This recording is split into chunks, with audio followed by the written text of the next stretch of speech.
मेरी हर खता को माफ करना ये सोचकर ऐ दोस्त, मेरी हर खता को माफ करना ये सोचकर ऐ दोस्त कि शायद तेरी जिंदगी में हम दोबारा ना आए। नमस्कार दोस्तों, स्वागत है आपका शास्त्रीय ज्योतिष के इस चैनल में जिसका की नाम है ज्योतिष रहस्य। दोस्तों, कई बार कई लोगों को ऐसा लगता है कि वो सबको अलविदा कह के जा रहे हैं, जिंदगी को ही अलविदा कह के जा रहे हैं, लेकिन कई बार उन्हें यह मालूम नहीं होता कि कुछ लोगों को मौत के अंधेरों से भी लौटकर वापस आना पड़ता है। दोस्तों, ज्योतिष हमेशा से यह कहता आ रहा है कि ग्रहों की आपसे कोई वैयक्तिक दुश्मनी नहीं है, वह आपके पिछले जन्म के कर्मों के हिसाब से फल देते हैं। अब पिछले 50-60 सालों में विज्ञान को भी इसके आधार मिलने लगे हैं, यद्यपि विज्ञान पहले इन सब बातों को नहीं मानता था। दोस्तों, ऐसे कई सारे विषय हैं जिसे पहले विज्ञान नहीं मानता था लेकिन अब मानने लगा है। शास्त्र तो हमेशा से उसे मानते रहे हैं लेकिन पहले विज्ञान नहीं मानता था, अब उसके वैज्ञानिक आधार भी उपलब्ध हो गए। ऐसे कई सारे विषयों का शोध करके मैंने सेंसेशनल मिस्ट्रीज नाम की एक पुस्तक लिखी है, आपको जरूर पसंद आएगी। उन कई सारे विषयों में से एक विषय पुनर्जन्म भी है।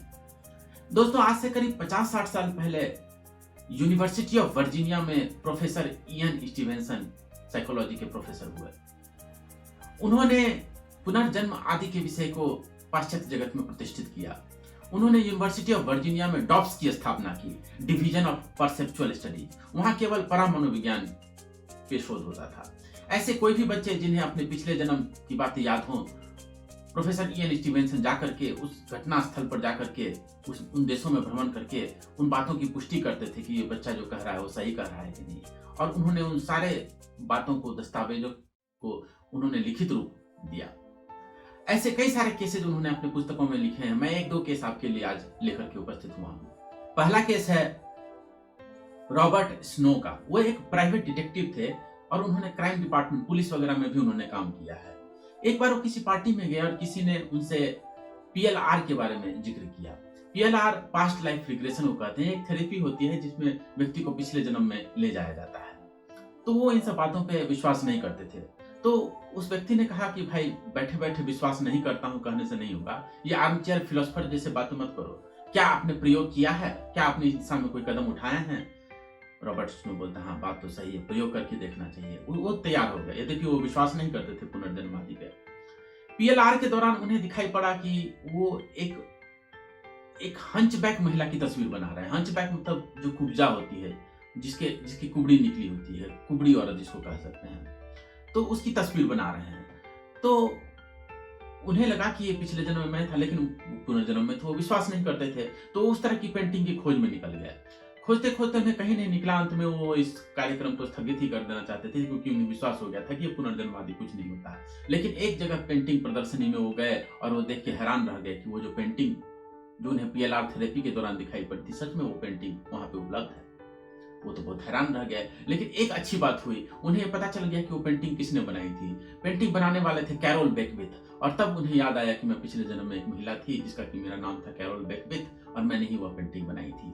उन्होंने इस विषय में अपने अनुभवों के आधार पर एक पुस्तक लिखी, लुकिंग फॉर कैरोल बेकविथ, और वो उन्होंने पुष्टि की कि पुनर्जन्म सच में होता है। कैरोल बेकविथ, आप ये पुस्तक जो है अमेजोन से ले सकते हैं। इसका डाउनलोड लिंक मैंने डिस्क्रिप्शन में दे दिया है। दोस्तों, इयन स्टीवेंसन ने इसकी वैज्ञानिक स्तर पर जाके खोजबीन की। दोस्तों, ऐसा होता है कि कई लोगों को लगता है कि केवल पूर्वी देशों में, भारत, श्रीलंका आदि में लोग पुनर्जन्म को मानते हैं, इसलिए उन लोगों को भ्रम हो जाता है कि पिछले जन्म में मेरे साथ ऐसा हुआ था, वह वैसा हुआ था। तो इयन स्टीवेंसन ने ऐसे कई सारे केसेस की खोजबीन की जो पाश्चात्य देशों की घटनाएं हैं। और ऐसी ही एक विचित्र सी घटना मैं आपके लिए लेकर के आया हूं, तरु जारवी की, या यारवी कह सकते हैं, क्योंकि पाश्चात्य देशों में कई बार जे को ह भी पढ़ा जाता है या य भी पढ़ा जाता है। तो ये कहानी है हेलसिंकी, फिनलैंड की। वहां तनु यारवी नाम की एक बच्ची पैदा हुई थी और 1.5 साल होते होते ही वो बोलने लगी कि मैं तनु नहीं हूं, मेरा नाम यास्का है। तो उसकी माँ तो हैरान रह गई, क्योंकि यद्यपि वो किसी और व्यक्ति के साथ रह रही थी, उनकी दूसरी शादी हो गई थी, उनके पहले पति का नाम यास्का था, उनकी बस दुर्घटना में मृत्यु हो गई थी। और उस बच्ची ने ऐसी ऐसी बातें कही जो कि यास्का के अतिरिक्त और कोई जान नहीं सकता था। ये तनु को बचपन से ही लड़कों जैसी पोशाकें पहनने का शौक था। वैसे ही वो बॉब कट बाल भी रखती थी और उसे अपने पिताजी से नफरत थी। उन्होंने अपने पिताजी को ये तक कह दिया कि आप यहाँ से चले जाओ, आपकी हमें कोई जरूरत नहीं है। तनु ने ऐसी ऐसी बातें कही जो अक्ल को हैरान कर देने वाली बातें हैं। तनु ने यह कहा कि पिछले जन्म में बस दुर्घटना में मेरी मौत हुई थी, पहले मेरा पाँव मरा, फिर पेट मरा और फिर जाकर के मेरा दिमाग मरा। ऐसी ऐसी बातें उसने कही। उसकी बातों से उसने जो भी बातें कही, इयन स्टीवेंसन ने जाकर के उसकी पुष्टि की और उन्हें यह मानना पड़ा कि पुनर्जन्म होता है। दोस्तों, लोग हमेशा से यह प्रश्न उठाते रहते हैं कि हो कैसे जाता है, जब मरने के बाद एक व्यक्ति को जला दिया जाता है अथवा दफना दिया जाता है तो सब कुछ खत्म हो जाता है। फिर ऐसा क्यों होता है कि कुछ लोगों को न जिंदगी के उजाले रास आते हैं न मौत के अंधेरे रास आते हैं?